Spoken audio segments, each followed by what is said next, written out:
તો આ તરફ હાલ મોડાસા હિંમતનગર સ્ટેટ હાઈવે પાણીમાં ગરકાવ થયેલો જોવા મળી રહ્યો છે। સબલપુર પાસે આવેલો છે આ હાઈવે કે જ્યાં હાલ વરસાદી પાણી ફરી વળ્યા અને હાઈવે પર જે પાણી ભરાયા છે વાહન વ્યવહારને પ્રભાવિત કરી રહ્યું છે આ પાણી, અને વાહન વ્યવહાર અત્યારે ધીમી ગતિએ આગળ ચાલી રહ્યો છે। સબલપુર પાસેના રેલવે લાઇન અને રિયલ એસ્ટેટ સ્કીમોના કારણે હાઈવે પર પાણી ફરી વળ્યા હોવાનો લોકોનો દાવો છે। તો બીજી તરફ હાલ ખેતરો પણ જળબંબાકાર જોવા મળી રહ્યા છે। હાઈવે પાણીમાં ગરકાવ થઈ ચૂક્યો છે અને અહીંથી જે પસાર થઈ રહેલા વાહન ચાલકો છે તેઓ હાલ મુશ્કેલીનો સામનો કરતા પણ જોવા મળ્યા છે। તો અરવલ્લીમાં પણ સતત ભારે વરસાદ નોંધાયો છે। આ તરફ મોડાસા હિંમતનગરનો સ્ટેટ હાઈવે પાણીમાં ગરકાવ જોવા મળી રહ્યો છે।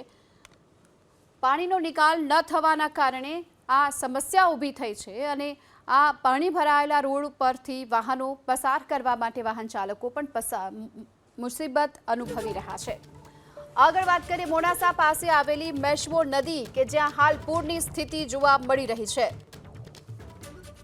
મેશ્વો નદીમાં પણ સતત પાણીની આવક છે અને તેના કારણે મેશ્વો નદીમાં હાલ પૂરની સ્થિતિ જોવા મળી રહી છે। મોડાસાના નવા વાડવાસા પાસે આવેલી છે આ મેશ્વો નદી જ્યાં ઘોડાપૂર આવ્યું છે। વરસાદના કારણે નદી બે કાંઠે સતત વહેતી રહી છે। આ તરફ તલાટી સહિતના કર્મચારીઓને પણ સ્ટેન્ડ બાય રાખવામાં આવ્યા છે। વાઘા કોતરોના પાણી નદીમાં આવતા આ ઘોડાપૂરની સ્થિતિ સર્જાઈ છે।